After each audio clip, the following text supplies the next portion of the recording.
What do you want me to say? So, Scarlett and I, and Rasheik. I had it right. We're just chatting, and they said something profound, so I just want to capture it, and we're going to pretend like we didn't just start videotaping and get that on. Okay. What did you just say? So we were talking about Teach for America as an organization, and just that Teach for America, you know, I feel like it's lost its vision and mission, and that it used to be very focused on education reform and on changing the system, and now we've kind of become part of the system.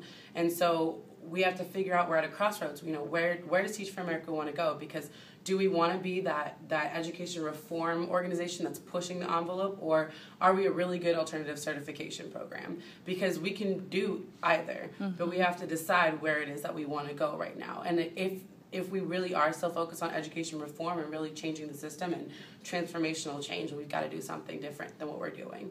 Because I feel like, you know, as a first-year teacher especially, like, I'm just complying with the system that I was put into.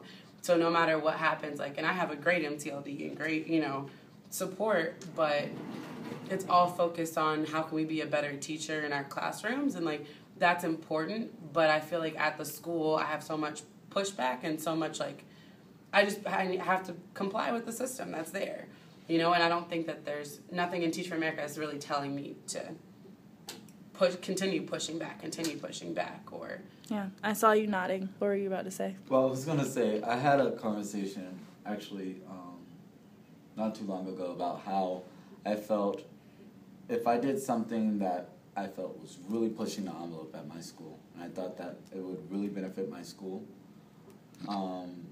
but my school didn't like it, that I felt that TFA would not back me up. That as an organization, I don't feel like TFA is really supporting any sort of progressiveness that isn't already been defined in the realm of education that we're playing in this game of education that we're already playing in. I heard you both say, like, we would have to do things differently.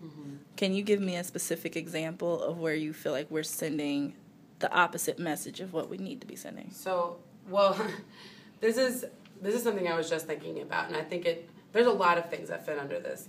But when you're talking about, you know, if we get fired from our jobs, for instance, then we pretty much are out of Teach for America. I mean, there's certain instances where you could still be part of Teach for America, but in most cases you're out. And so there's a fear, I think, of, you know, even doing anything that pushes the envelope. Because what if your administration doesn't agree with it? You know, your administration who's upholding the status quo doesn't agree with it, and then you do get fired, then you're stuck. You know what I mean? Teach for America, like Rasheik was just saying, isn't backing you up necessarily on those things.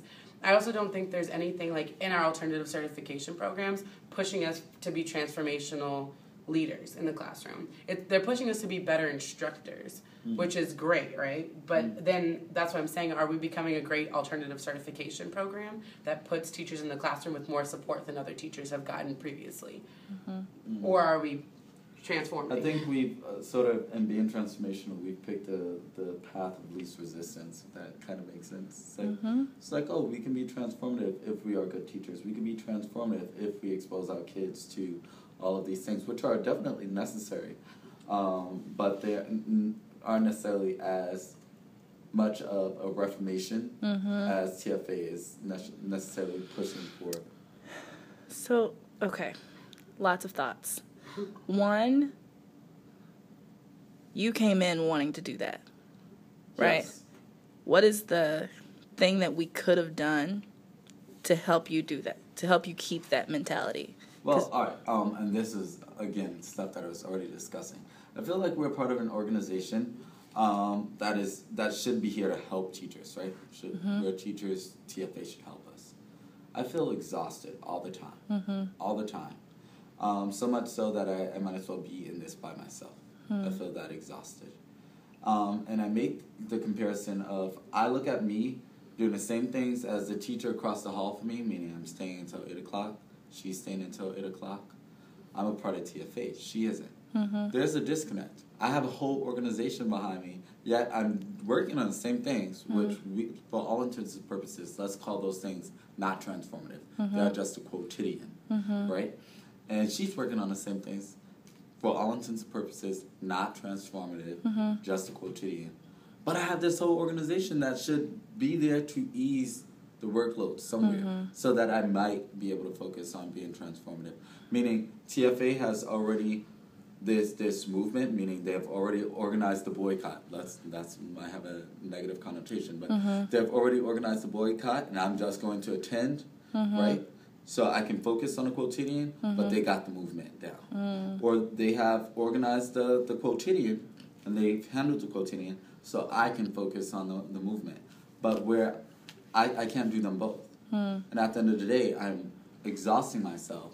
Grading papers and doing the basics. Doing the basics. And that's where we get stuck. I feel that's where I lost my energy.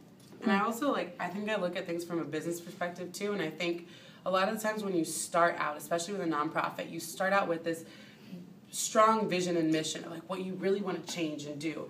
But as you become this bigger organization, you turn into somewhat of a business. And so we're still a 501c3, right? But we are huge, and there's so much financial backing, there's so much media coverage, there are a lot of other pieces that Teach for America as an organization has to now think about, and I think that kind of almost lessens the movement, because I think in a way Teach for America is almost fearful of pushing the envelope so much that they lose being too radical, right? So they lose that financial backing. I mean, having the districts have to pay for the teachers already slows us down, right? Because then now you at some point have to fit into the district's model of their progressiveness.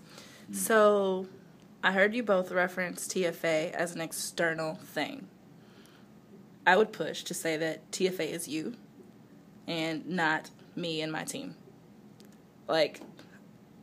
Even after your 2 years, you are TFA. In your schools, you are the representation of TFA. So where's the disconnect in you feeling like we're prescribing something to you, which I think is valid, and it is, that's how we operate. We sit in meetings and we do lots of planning. That's thoughtful, and we include your input whenever we can. So I want to affirm the work that my team is doing, but at the same time, where did it shift that the ownership of TFA-ness became just something that we hold? When I became a teacher who was just a teacher, that disconnect happened. But why did you decide to do that? Why did I'm being I harsh. Decide? No. And it's blunt. But I think of a certain part of our recruitment model, who we're recruiting people who are used to being conformists, who like the idea of fighting the power. Or meeting an expectation. But these are people who have climbed to higher echelons of education. We know how to interview. We know how to be people pleasers at the end of the day. And at the end of the day, if we want to see the results that everyone's saying that we should be seeing, our schools are saying that we need these results, TFA is saying that we need these results, then you start pushing for those results. But you stop really focusing on the fact that there's a movement, right? When I came to TFA, there's this very great passion, and it's a bit selfish. I wanted to be there to kind of guide young black males, because I come from a predominantly black, actually all black environment. I went to a predominantly white institution. There are very few of us there. And I from my graduating class, there were 100 people, and out of the 100 people, 98% of us went to college. 4 years later, only 2 of us graduated college. The rest had already dropped out. And so there's an issue there. And I wanted to be a part of the solution to that.